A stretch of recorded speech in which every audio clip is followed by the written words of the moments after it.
C'est 23. Nouvelles technologies, univers numérique et innovation. Voici une tasse de tech avec Alain McKenna et Pascal Forget.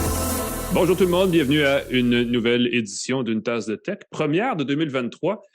Un peu malgré nous, hein, Pascal Forget, avec je suis. Salut Pascal. Bonjour Alain, tu as tout à fait raison, un peu malgré nous, parce que nous, on a fait une première version d'une tasse de tech en 2023, mais technologie oblige, ça a été un petit échec. On avait quelque chose de bien ficelé en direct du Consumer Electronics Show à Las Vegas. D'ailleurs, on ne peut plus dire Consumer Electronics Show, ils ne veulent plus qu'on le dise, il faut dire CES parce que c'est moins consumer que c'était avant. Donc, ça s'adresse davantage à l'industrie. Mais malheureusement, mon ordinateur n'enregistrait pas la vidéo, contrairement à ce que j'espérais. Donc, on est sorti du CES avec pas de show. Ce qui est un peu dommage, mais on était là. De toute façon, maintenant, on peut truquer les vidéos. Je pourrais vous procurer l'impression que je suis présentement n'importe où dans le monde et vous n'y verriez que du feu, la vie étant ainsi faite. Avec un deepfake de toi au CS. Non, mais c'était génial. Tu étais dans le kiosque de Microsoft, tu avais un bel arrière-plan avec des gens, c'était très dynamique. Juste ça pour les gens qui l'ont manqué. Alain a vraiment été au CS. Moi, je suis resté à Montréal, je suis resté au Québec, parce que COVID, travail. Garder les moutons, ce genre de choses. Exactement. J'ai regardé ma santé aussi. J'espère que tu n'as rien attrapé là-bas. Tu vas en parler un peu plus, mais avant, on va saluer et remercier nos partenaires pour 2023. TELUS, Planob, Jura. Jura qui propose la machine à café E8 qui est entièrement automatique. On appuie sur un bouton et on a la boisson caféinée ou pas de son choix, avec du lait ou pas. Le nettoyage est facile. L'affichage permet de choisir sa boisson, de l'ajuster selon ses préférences avec la quantité de lait, d'eau et de café désiré. Le nettoyage, je le répète, est super facile. Un seul bouton, un délicieux cappuccino. Ma copine adore. Et le nettoyage, quand je dis que c'est facile, on met un peu d'enzyme, on appuie sur le bouton et ça se fait tout ça. Fantastique. La salle de montre Dédica sur Saint-Laurent à Montréal, c'est comme un puits de Formule 1. C'est vraiment génial pour faire votre choix. Jura, merci beaucoup, Jura. On remercie TELUS de poursuivre son partenariat avec nous, n'est-ce pas, comme à chaque année depuis maintenant, je veux dire 3-4 ans au minimum. Et on accueille PlanHub, qui est notre nouveau commanditaire cette année. PlanHub, vous savez, c'est un comparateur de forfait sans fil, Internet à la maison, ce genre de choses. N'hésitez pas à aller voir ça si vous cherchez un moyen de payer moins cher maintenant que les factures de Noël rentrent, là, les cartes de crédit, les relevés, tout ça. Ça vaut peut-être la peine d'en parler. On était malheureusement au CES sans pouvoir le prouver la semaine dernière, quoi qu'on a tweeté bien comme il faut, mais je suis de retour, un petit peu fatigué encore. Je ne sais pas pourquoi cette année, c'est plus long à revenir mentalement de Las Vegas, malgré qu'il ne faisait pas très beau. Mais on a contacté... c'est quoi l'ambiance là-bas?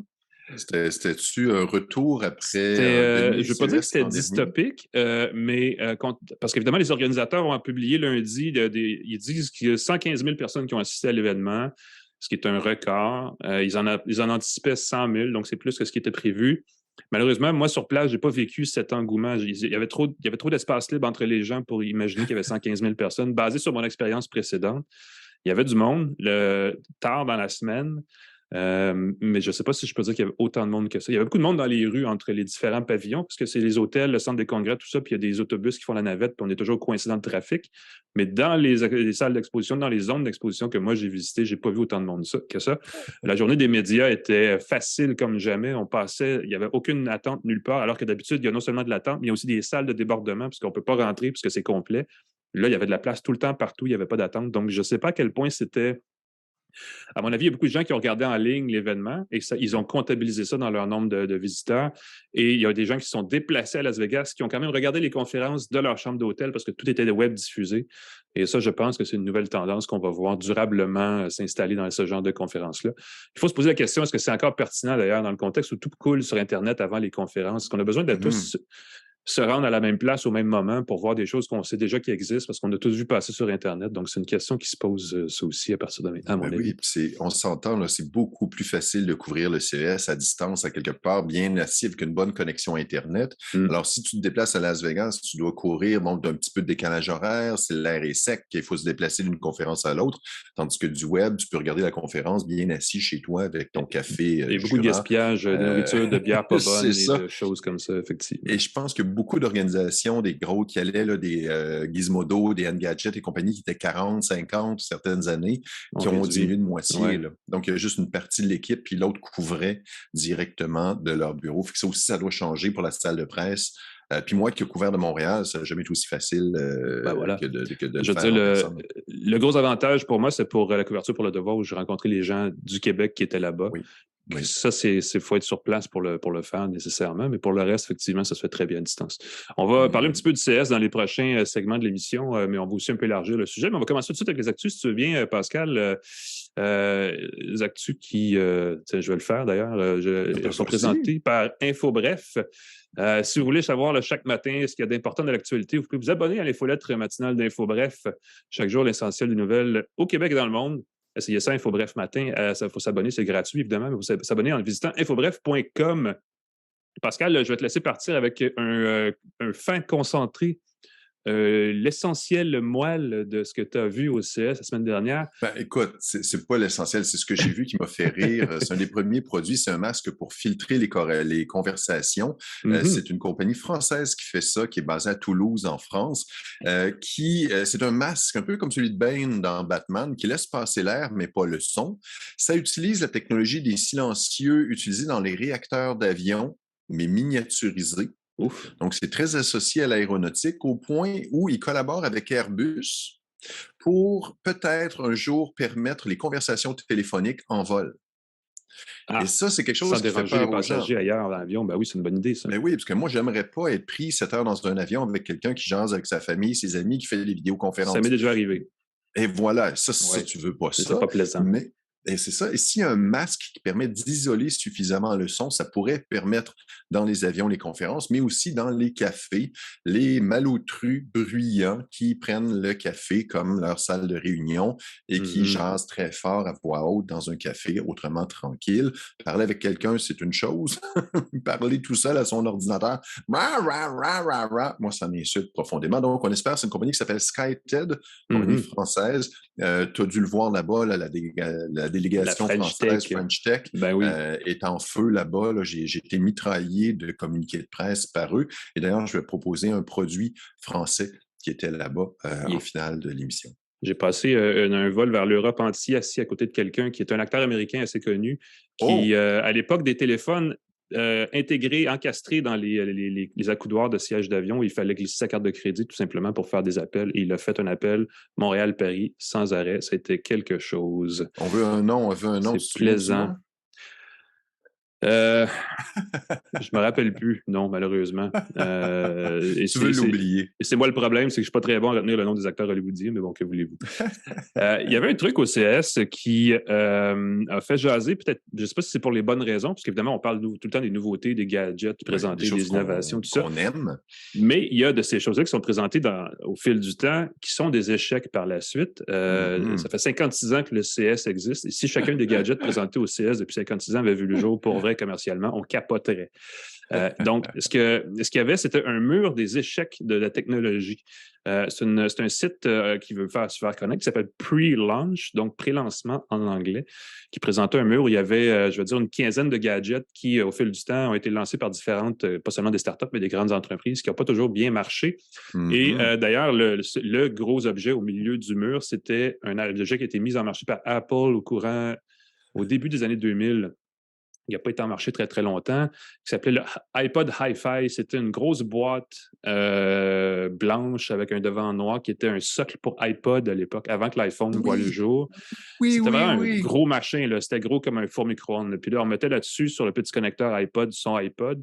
Et là, on avait un système de son, un boombox affreux, carré, blanc, qui produisait un son étouffé, pas correct. On pouvait très peu régler l'équilibrage aussi des specs sonores, comme Apple. On le sait, Apple, il déteste laisser l'utilisateur paramétrer ces choses lui-même. Donc, c'était très limité de ce côté-là. Et c'était vendu à un prix de fou. Il me semble que c'était 400 ou 500 $. Ça n'avait aucun sens. Donc, ça, c'est un exemple de technologie qui n'a pas marché. Ça a été en marché dans le catalogue d'Apple 1 an, puis ça a disparu en 2 après. Ça préfigurait un peu le HomePod aussi, le gros, là, qui a été mis en marché il y a quelques années, qui a disparu du catalogue assez rapidement parce que les gens ne l'achetaient pas vraiment. Semble-t-il que le HomePod va revenir cette année en passant, donc on verra bien où ça s'en va. Ça. Pre-Launch présentait ça pour se faire valoir. Eux, ils disent que 80% des produits électroniques mis en marché depuis je ne sais pas combien de temps sont des échecs commerciaux. Donc, il y a vraiment une grosse part de ça qui n'est pas un succès. Et eux se présentent comme le successeur du Kickstarter. Ce qu'ils font, c'est qu'ils suggèrent une formule où les gens vont voir les projets sur le site prelaunch.com, bien sûr. Et si un projet vous intéresse, plutôt que de préacheter le produit, vous laissez un dépôt de 10 ou 20 $. Et quand le produit voit le jour et quand l'entreprise réussit finalement à commercialiser son produit, là, vous pouvez l'acheter pour vrai à un prix très, très réduit, entendu d'avance. Donc, ça évite de perdre de l'argent dans ces projets-là, parce que c'est ça le problème avec Kickstarter, c'est non seulement tout est toujours en retard, mais des fois, il y a beaucoup de produits qui sont juste carrément pas mis en marché. Et l'argent disparaît comme par magie dans ce temps-là. Pouf! Ben oui, Kickstarter fait rien de rien pour aider les consommateurs en cas de problème, en cas de fraude manifeste. Ah oui, mais si le projet échoue. Non, mais les arrêts de communication, aucun remboursement. Kickstarter, pour moi, c'est une entreprise semi-criminelle. Il n'y a aucune imputabilité dans les projets Kickstarter, effectivement, puis c'est un gros problème pour vrai. Donc, Prelaunch veut éliminer cet élément-là en disant, remettez 20 $, puis on vous rappelle dans un an qu'on a le produit, vous pourrez l'acheter au prix que vous voulez, puis c'est pas une mauvaise idée. Évidemment, ça demande à l'entreprise fabricante de se capitaliser d'avance ou autrement, mais là, ça, une fois que tu as une certaine promesse d'achat, tu peux aller voir un prêteur, puis ça se règle plus facilement. Donc, c'était ça la grosse nouvelle de l'échec commercial de certaines technologies au CS, c'est qu'il y a possibilité d'éviter ça avec des sites comme celui-là. On verra bien si ça va décoller, mais c'est une nouveauté du CS cette année qui était présentée. Parlant des pires affaires présentées au CS, il n'y a pas seulement des échecs commerciaux, il y a aussi des absurdités. Tu en as relevé quelques-unes, je pense, fournies par le site iFixit. Oui, j'ai trouvé ça intéressant. iFixit, c'est un site qui vise la réparabilité, l'accessibilité des produits, l'accès au code source, éviter que les produits deviennent désuets trop rapidement, l'obsolescence programmée des produits. Et iFixit a fait un tour du CS, il a décerné des pires produits du CS pour des raisons qui ne sont pas toujours celles qu'on pense. On n'a pas besoin d'être d'accord non plus, je dirais. Non, c'est ça, mais ça fait réfléchir. C'est ce qui est le but. Et il parle entre autres de la tasse Amber que j'ai dans la main pour ceux qui me regardent sur YouTube. J'ai la tasse Amber dans la main. C'est une tasse qui garde son café chaud avec une pile, avec un petit moteur, un petit chauffage électrique. Et il trouve que c'est quelque chose de complètement absurde. On a des tasses isolantes. On n'aurait pas besoin d'avoir ce truc-là qui contient une pile qu'on doit jeter ensuite. On ne peut pas changer la batterie. Ça devient complètement désuet après un certain temps. C'est des piles qui s'accumulent, alors qu'on pourrait tout simplement offrir des thermos beaucoup moins chers. Un truc qui était annoncé au CES, c'est la Whittings U-Scan. Ça a beaucoup fait parler, ça. Oui, qui permet de détecter des maladies, des composants, des choses dans son urine. Donc, c'est une espèce de pastille qu'on met dans sa toilette, dans sa cuvette. Un test d'urine pour la maison, finalement. Portable. Et ils disent que c'est a toilet seat that could get you arrested. Un siège de toilette, un capteur dans ta toilette qui pourrait te faire arrêter parce que ça pourrait permettre de détecter ton cycle menstruel, ça pourrait permettre de détecter ta consommation de drogue, tes médicaments que tu consommes. À ton insu, genre. À ton insu. Ah oui, ça serait un problème. Des données comme ça, ton employeur décide de suivre la santé des employés et détecte des trucs, des paramètres. C'est des assurances plus coûteuses, c'est des choses. Donc, je trouvais ça intéressant parce que c'est ce qui va arriver.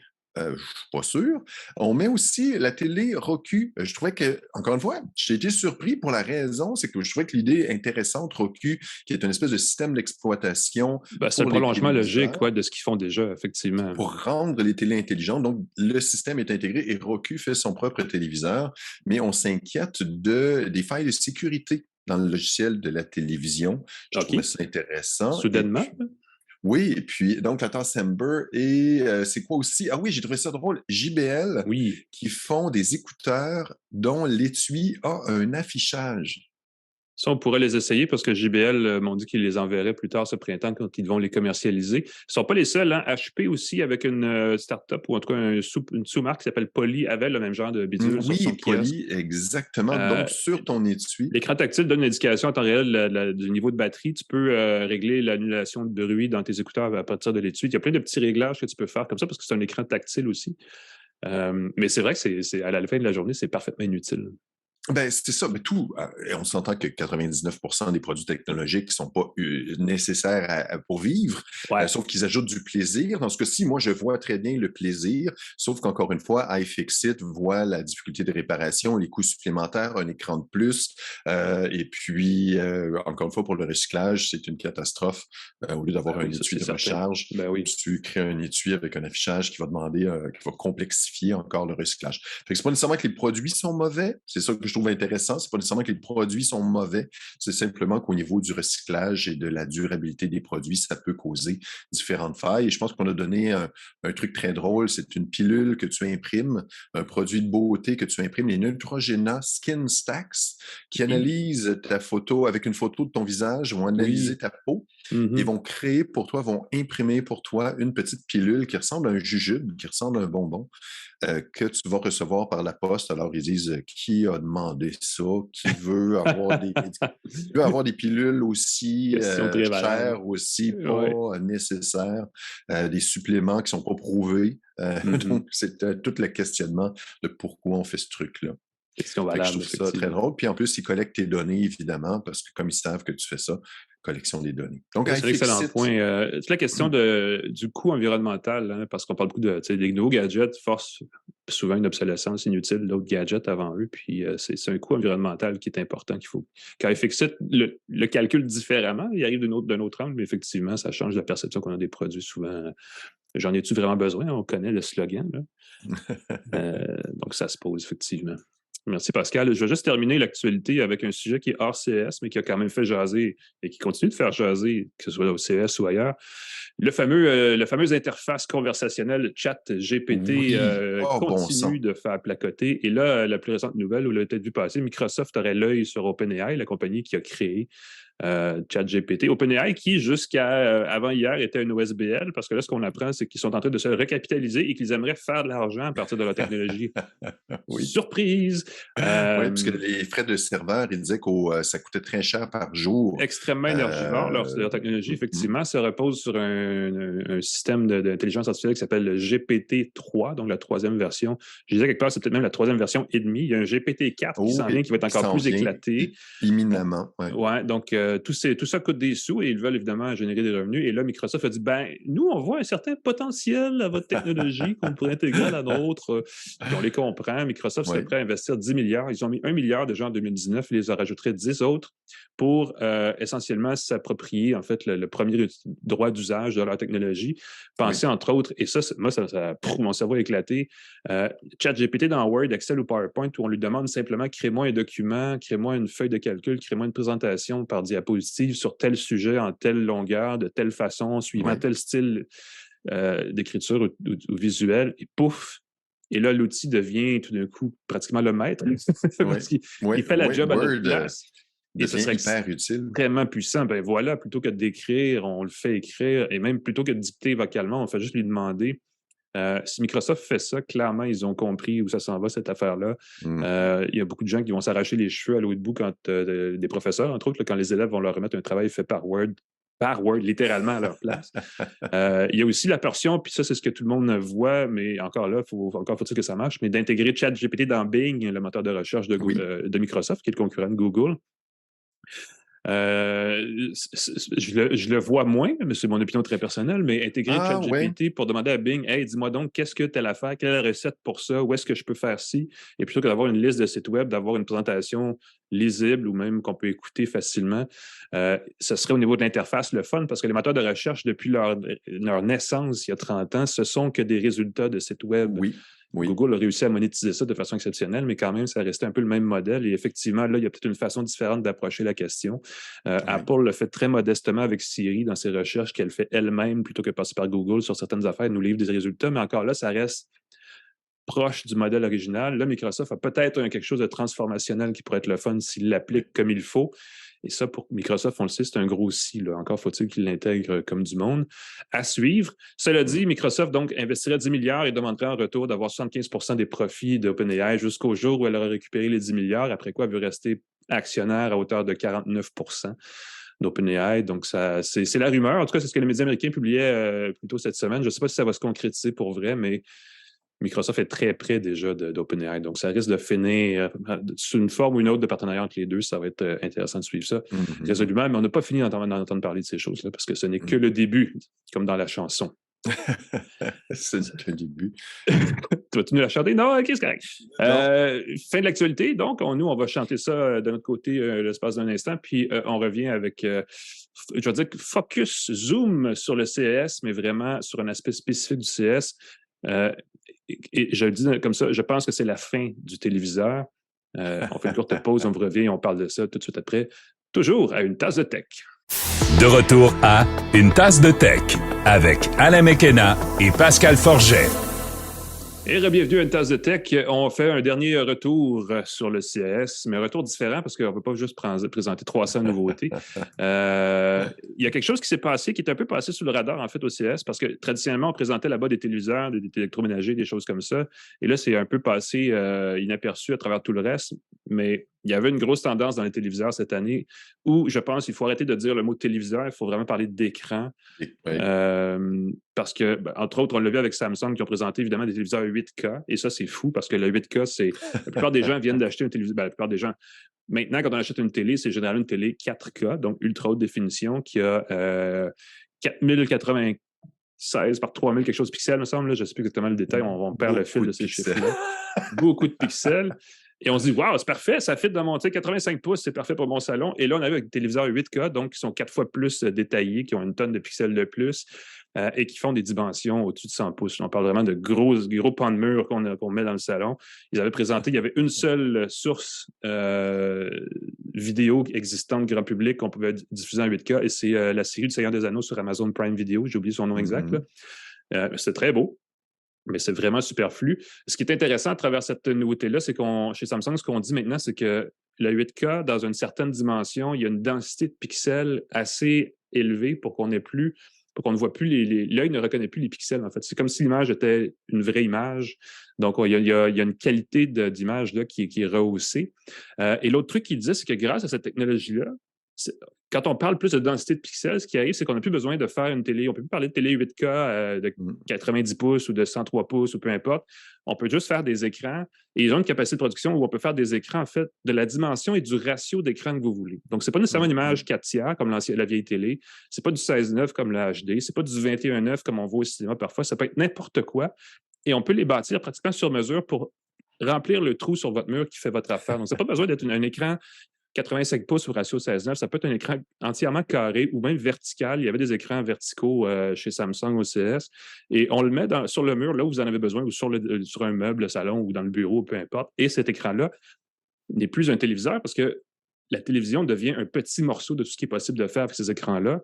Samsung, on le sait, ils ont des écrans qu'ils appellent les frames, des cadres qui, quand ils sont éteints, servent tout simplement, reproduisent une toile d'un grand mètre, une photo, une peinture, peu importe, sans éclairage comme tel. Donc, vraiment, on a l'impression qu'on a accroché une toile sur le mur plutôt qu'un gros bloc noir vide. Et ça, je pense que c'est une belle tendance parce qu'effectivement, quand on éteint un téléviseur, ça reste l'élément central de bien des salons chez bien des gens. Et là, on a un gros bloc massif noir vide et c'est laid. Donc, de pouvoir réutiliser ça d'une autre façon avec une technologie qui permet d'afficher en permanence sur 15 ans de vie utile, c'est quelque chose d'assez intéressant. Et je pense qu'on est rendu à ce point d'inflexion-là dans la télévision, où on ne peut plus parler de téléviseur, mais il faut parler vraiment d'écran. Quelqu'un me faisait remarquer cette semaine, c'est vrai, les jeunes, et nous sommes des jeunes, Pascal, nous le faisons couramment, n'est-ce pas? On sort le téléphone, on trouve une vidéo, on la caste, on la pousse sur notre téléviseur, peu importe comment. La source vidéo n'est plus du tout unique à une seule façon de faire, que ce soit le câble, l'antenne, l'Internet ou peu importe. Donc, je pense qu'on s'en va vers ça de plus en plus. Évidemment, la façon dont le téléviseur est présenté change aussi. Ils ont une gamme chez Samsung, on le sait, qui s'appelle Bespoke. Là. C'est des produits plus haut de gamme. Il y a plein d'électroménagers, mais dans les téléviseurs, ils ont aussi des Bespoke. Et Sony avait ça aussi, TCL avait ça aussi. C'est des écrans avec une bordure très, très mince qui sont sur un chevalet. Plutôt qu'être sur le mur ou sur une espèce de meuble en plastique noir, là, on a un chevalet plus élégant, métallisé, boisé, peu importe, qui donne l'impression vraiment qu'on a un tableau comme dans une galerie d'art. Et de plus en plus, je pense qu'on va s'en aller vers là. Et c'est ce qu'on voyait au CES cette année de façon très flagrante, c'est cette présentation-là. Naturellement, et là, je te passe la POC, Pascal, pour que ça arrive, ça prend des téléviseurs qui sont dans lesquels on va pas brancher 3 sources HDMI. Puis qui sont beaux autant d'un côté que de l'autre. Ça aussi, ça s'en vient. Oui, c'est ça. C'est ça, il faut que l'écran soit beau, mais il faut que l'arrière du téléviseur soit beau parce qu'on va passer derrière. Ou encore, on va le mettre à son mur et on ne voudra plus le déplacer. 97 pouces de diagonale, là, tu veux déplacer ton truc pour brancher. Tu fais pas ça tous les jours. Tu veux pas faire ça tous les jours, ça peut briser, c'est fragile, c'est pas... Donc, LG qui a lancé le téléviseur Zero Connect. Je trouve que c'est un peu mensonger parce qu'il y a un fil quand même, c'est l'alimentation électrique, c'est tout ce dont tu as besoin. Et tu peux ensuite relier le branchement se fait dans une petite boîte qui est à distance, qui transmet sans fil l'info, qui transmet sans fil l'image et le son jusqu'à 4K 120 Hz, donc un rafraîchissement très élevé à une résolution très élevée sans problème. Tu places la boîte dans quelque part, ça peut être dans un garde-robe, j'imagine, ça peut être dans une armoire, et quand tu as besoin de brancher une console de jeu, tu as besoin de brancher ton DVD ou ton VHS, tu peux... Ton VHS! Pourquoi pas? J'imagine sur un écran de 97 pouces, la qualité dégoûtante. Là, tu as juste l'espèce de ligne, tu sais, toute la ligne qui est toujours dans le milieu de l'écran. Ouais, c'est ça. Avec le bruit, tout le temps le bruit de fond de VHS. Ici, tu branches ça dans ton téléviseur, c'est dans un boîtier externe. Fait que c'est plus facile, tu n'as pas besoin de déplacer ton téléviseur, tu n'as pas besoin de chercher avec une lampe de poche et puis le fil entre les dents, là, brancher ça à l'arrière. C'est plus simple et je trouve ça assez astucieux comme idée. Alors, puis en plus, éventuellement... Je me rappelle, il me semble, il y a une dizaine d'années, on parlait déjà de ces éléments détachés pour transmettre sans fil, mais à l'époque, c'était avant même le streaming, avant les Netflix, tout ça. Donc, c'était révolutionnaire. Mais là, effectivement, ça a tout plein de bon sens d'avoir un module de connexion caché quelque part qui pousse le contenu à l'écran. Ça fait plein de bon sens. J'imagine qu'ils vont mettre ça en marché cette année, en plus. On touche du bois. J'ai pas écoute, la date, le prix, bonne question. Je vois pas de date, je vois pas de prix. J'imagine que ça s'en vient bientôt. Alors, on va peut-être voir ça. Mais tu sais, des fois, ça prend quelques mois, quelques années avant c'est lancé comme à prix très élevé. C'est comme d'habitude la deuxième génération qui va être plus intéressante. Mais je ne vois pas sur le site d'LG, sur le communiqué de presse, je ne vois pas l'info. Je veux dire, la plupart des télés, maintenant, sont des télés connectées avec une interface logicielle. Donc, on peut, sans avoir la connexion au réseau, juste par le Wi-Fi, avoir des sources de vidéos quand même, là. Ou la solution, c'est d'avoir un sélecteur HDMI qu'on met dans un cabinet qui a une seule sortie HDMI qui se branche sur le téléviseur ou un projecteur ou ailleurs, qui réduit le nombre de fils.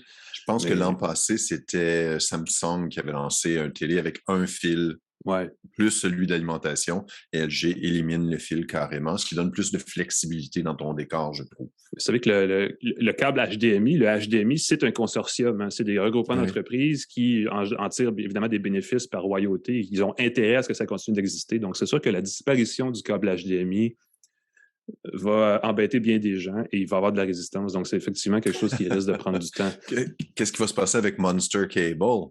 Ils ne pourront plus vendre leurs câbles au prix ridicule en disant qu'ils sont faits à la main par des spécialistes. Faits par des anges. Dans un matériau unique en son genre. Voilà. Voulais-tu qu'on glisse un mot sur les voitures? La voiture volante, la voiture qui change de couleur, l'ID7 électrique de Volkswagen. On peut prendre, écoute, en 2 minutes, je vais dire ceci. Il y a beaucoup de tape à l'œil dans l'automobile. Les salons de l'auto, c'est toujours ça. Et le CS n'y échappe pas. La voiture volante n'attend que d'être certifiée. Il y en avait beaucoup moins cette année que dans les années passées. Il y en avait une. Et ils attendent l'approbation du gouvernement américain pour l'envoyer dans les airs. Ils disent qu'elle va être mise en marché moyennant un léger 790 000 $ américains en 2026. 2026. Bonne chance avec ça. On en prend puis on en laisse. Ouais. La voiture qui change de couleur, c'est le même écran, c'est la même technologie d'écran que les liseuses Onyx dont on a déjà parlé ici, les liseuses e-ink couleur. Oui. Et ça, c'est BMW, je pense, qui a présenté ça avec Arnold Schwarzenegger sur scène, quand même, pas rien. Ouais, Arnold était là.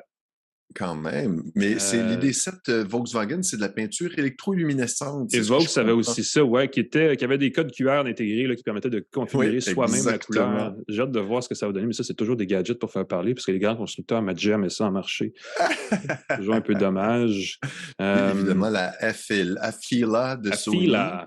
Ça, tu vois, Sony Honda vont lancer une voiture. Ça va arriver pour vrai. Et tous les constructeurs, tous les fabricants d'électronique, Sony, il y avait Samsung aussi, Microsoft avait au CES des interfaces, présentaient des choses pour l'automobile.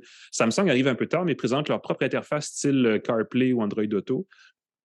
Et là, tu te dis, pourquoi une autre affaire? On en a déjà assez de ces deux-là. Déjà deux, pour avoir Bixby dans sa voiture.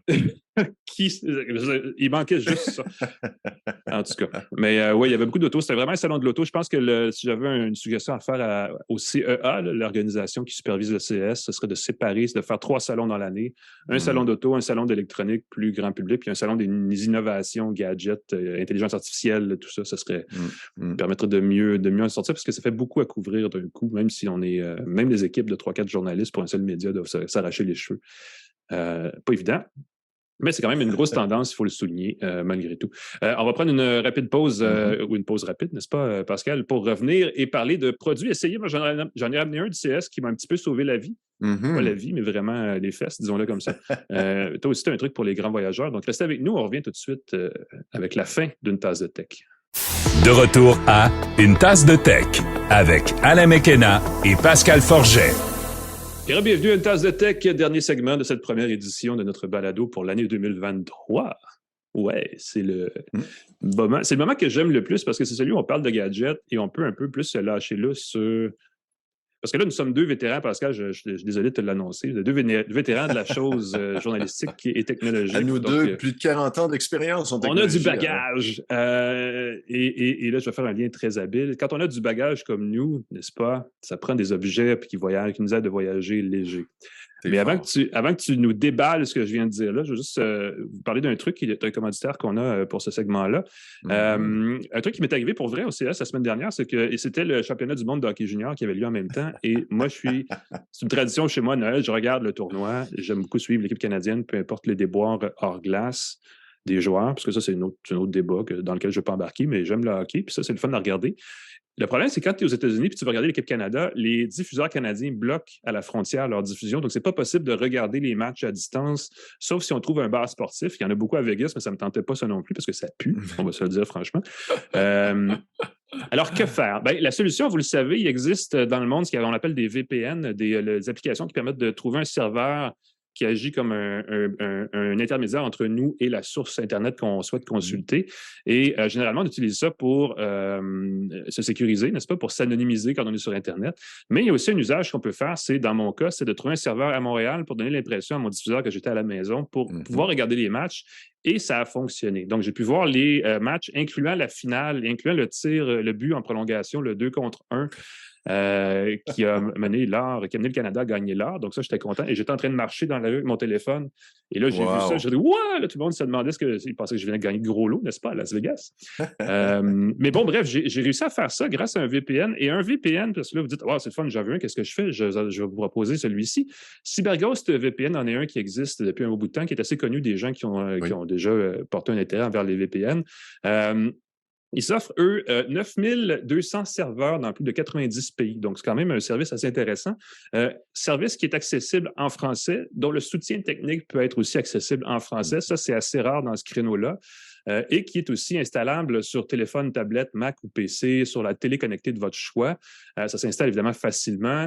Ce qui est le fun aussi, c'est qu'on a un essai gratuit de 45 jours, c'est-à-dire qu'on s'abonne. On peut l'essayer pendant 1 mois et demi et si ça ne fait pas notre affaire, on est remboursé, ça ne coûte rien et on n'a rien perdu essentiellement. Un VPN, on le sait, c'est assez essentiel là, parmi tous les services offerts sur le web pour s'anonymiser, se protéger. CyberGhost VPN est un incontournable, on se le dit. Ça tombe quand même assez bien. Les gens de CyberGhost ont fait une offre promotionnelle exclusive aux auditeurs d'une tasse de tech. Si vous allez, on va mettre un lien dans la description de la balado et de la vidéo sur nos différentes plateformes. Là. Cliquez sur le lien et CyberGhost VPN vous offre 82% de rabais et 4 mois gratuits. Ça revient à moins de 3 $ par mois pour avoir un service VPN sécurisé, fiable et multiplateforme, disons-le comme ça. Évidemment, on va mettre le lien dans la description de la balado. Donc, ne ratez pas ça. Et pour moi, c'est le fun parce que je ne raterai pas, encore moins la prochaine édition du tournoi de hockey junior du temps des fêtes. C'est loin dans le futur, là, mais c'est quand même quelque chose qui peut être très utile aussi entre-temps pour se sécuriser en ligne. Voilà. Ça, c'était la promo pour le bloc d'essai. Maintenant, Pascal, de quoi je parlais avant ça? Comment voyager de façon sécurisée quand on est un vétéran? Tu as trouvé quelque chose d'assez le fun, là? Moi, je voyage pas souvent très loin, puis je suis parlé d'une entreprise française. C'est une boîte qui s'appelle Upfiner, pas Finder, Upfiner, qui est un coffre-fort de voyage, un coffre-fort pour ce portable qu'on peut emmener chez soi. Et ça répond à un beau problème quand je me déplace dans un café. Puis à un moment donné, tu travailles, puis à un moment donné, tu as envie de pipi. Ou tu veux aller chercher un autre café, ou tu veux parler avec quelqu'un au téléphone à l'extérieur pour ne pas déranger les gens au café, parce qu'il faut faire ça. Je rappelle aux gens qui parlent fort au téléphone dans des cafés, il faut sortir du café. Donc, je veux sortir. Mais là, je me dis, est-ce que je range toutes mes choses? Est-ce que je range mon téléphone, ma tablette, mon ordinateur? J'ai pas le goût. Alors, ce que je peux faire, c'est prendre la petite boîte Upfiner, mettre mes choses dedans. Je peux mettre la boîte Upfiner et la mettre dans mon sac. Comme ça, si quelqu'un... Et ce qui est le fun, c'est qu'il y a un détecteur de mouvement à l'intérieur. Et donc, il y a des détecteurs de mouvement assez puissants qui se déverrouillent avec un code. Donc, on peut donner un délai, par exemple, on se donne 15 secondes où on peut entrer le code pour déverrouiller le boîtier. C'est un boîtier en plastique, donc c'est dissuasif. C'est pas quelqu'un qui a le coffre en sa possession peut l'ouvrir très facilement en le perçant, c'est en plastique, mais c'est modulaire, par exemple. Et ça, c'est une autre belle chose. À l'intérieur de la boîte, tu as un petit câble qui permet d'attacher ta boîte à un poteau, à une clôture, pad de table, quelque chose comme ça. Ça va être encore une fois dissuasif. Et le but, c'est simplement que si la personne tente de déplacer, tu peux le poser tout simplement sur ton ordinateur portable fermé. Si quelqu'un essaie de déplacer l'ordinateur portable, la boîte va se mettre à sonner. Ça sonne très fort. Ah oui. C'est assez impressionnant. Donc, en le testant, j'ai dit, oh mon Dieu, que je ne vais pas me tromper en entrant le code et puis me mélanger. Je dis tout de suite, c'est 257 $ pour la version avec le Bluetooth intégré.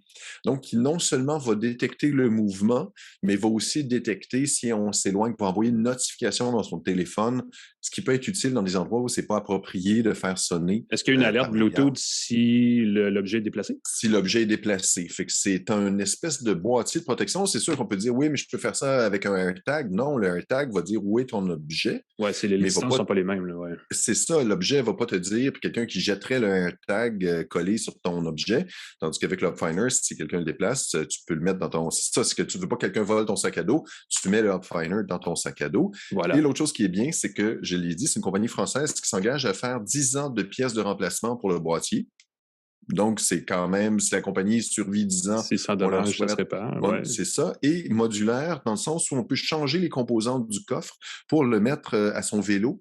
Par exemple, si on veut servir de coffre de vélo, de moto, j'imagine, si on veut augmenter la capacité du coffre, on prévoit des accessoires qui vont capitaliser sur le boîtier, l'électronique qui est déjà dans son boîtier.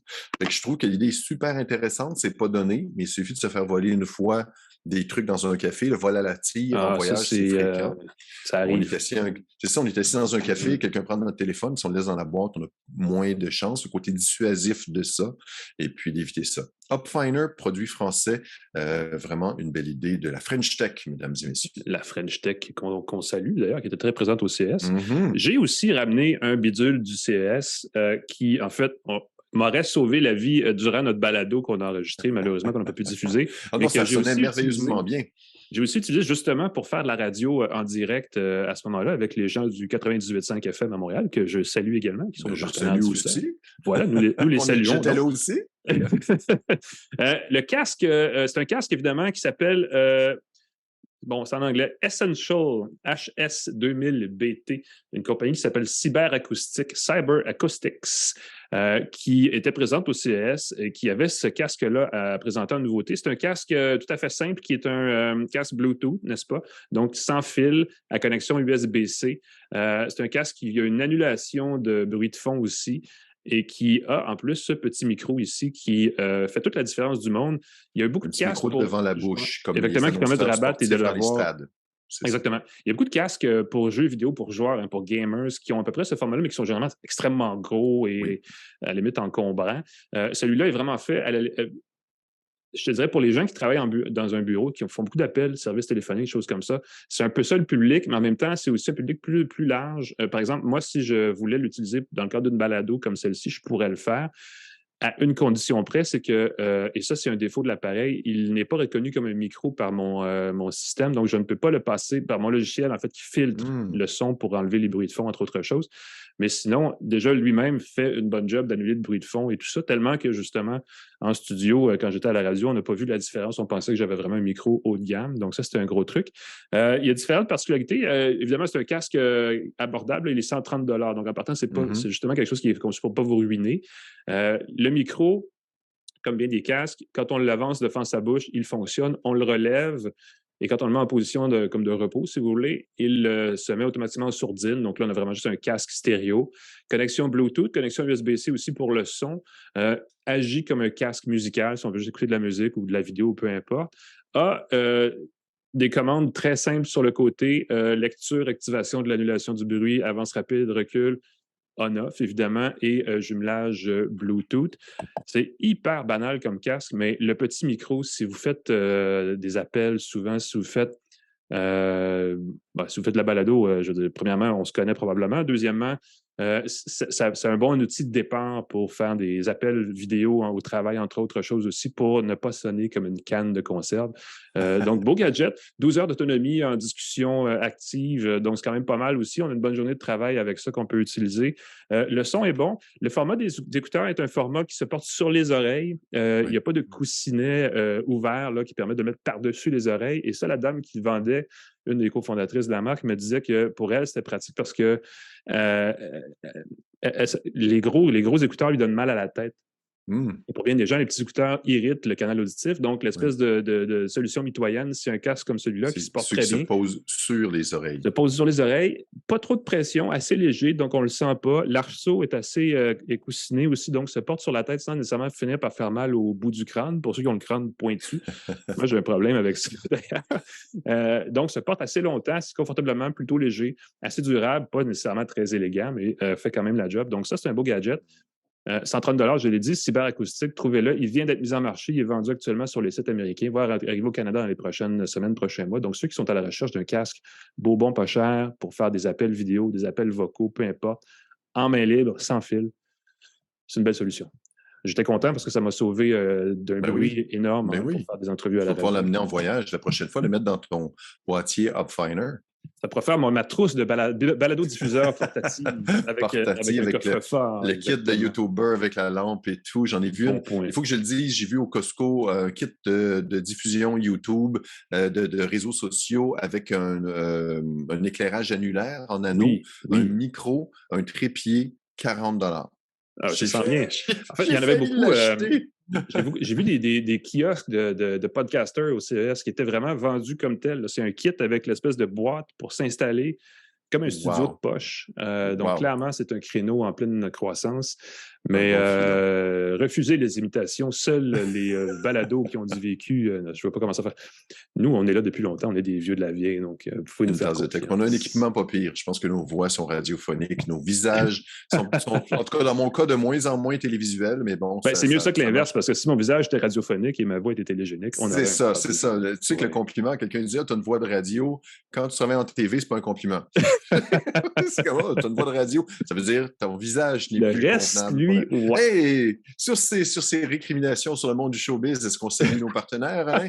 Oui, parce que le show est fini, vas-y. Bon, voilà, Planob, TELUS, Jura, jetez un coup d'œil là-dessus, nos partenaires cette année, merci beaucoup. C23, le groupe Cogeco qui distribue et diffuse notre podcast. Merci au groupe Cogeco. Claude Hébert, la mise en onde, pascalforget.com, mon site web pour me retrouver. Alain Mécéna, on peut te voir partout, dans le Devoir, entre autres. À des endroits, mais allez voir au Devoir, effectivement, c'est une bonne place pour commencer. Un bon endroit pour te suivre. Yes. Merci Pascal d'avoir été avec moi comme à chaque semaine. On se dit bonne fin de journée, bonne fin de semaine. On se revoit la semaine prochaine, tout le monde, pour une autre tasse de tech, édition 2023. Salut! Bye bye.